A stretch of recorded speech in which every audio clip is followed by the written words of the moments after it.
is the result of a mathematical formula, depending on variable combinations of power, weight, and grip needed to overcome friction. The Nissan DeltaWing dramatically rearranges all of those components without changing the original goals: speed and endurance. At its first public testing at Sebring in Florida this week, the car demonstrated why Nissan believes this radical design may be the future of racing. At just 1,300 pounds, including driver and fuel, DeltaWing weighs half of a comparable endurance racer, uses half the fuel, and needs little more than half the horsepower to generate top speeds approaching 235 miles an hour. Fundamentally, the car is a balance between the weight and capacity of the tyres at the front of the car and the weight and capacity of the tyres at the back of the car. And each end is in balance. So essentially, the front of the car, very light, small tyres as a result, but has a huge leverage on the centre of gravity. And that gives it the ability to change direction incredibly responsively. With its needle-nosed, dark night-looking design and carbon fiber chassis, DeltaWing looks as exotic as anything on asphalt, or on salt flat for that matter. But Nissan's interest in the project isn't just about more efficient, more responsible racing.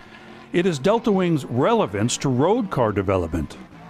Nissan have become involved in this project because it is something completely different. We say we're about innovation, and anyone, even if they're not racers, can see that this is an innovation within motorsport, and that's why we've done it. It's a fantastic project for Nissan, and a lot of the stuff that we're going to learn on this project we'll be able to cross into our road car development.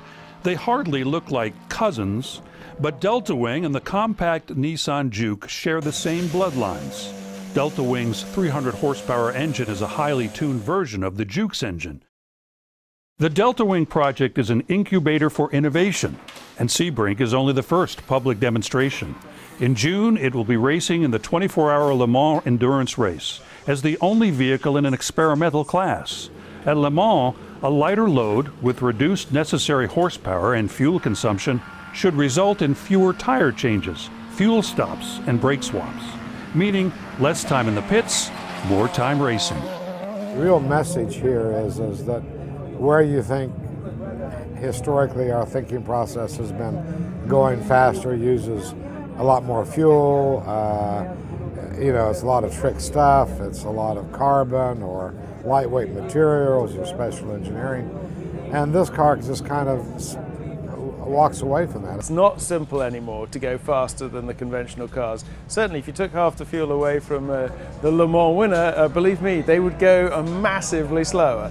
And our goal is to go the same speed. So from an innovation standpoint, the whole car represents an innovation, whereas the details are actually quite conventional. We're innovating, we're pushing on the boundaries of the gasoline engine, which is important for all of us, not just the racing community, but the world as a whole.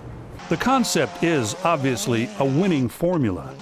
And for that part of racing, or any kind of driving, that is not a mathematical equation, DeltaWing certainly says plenty about that too.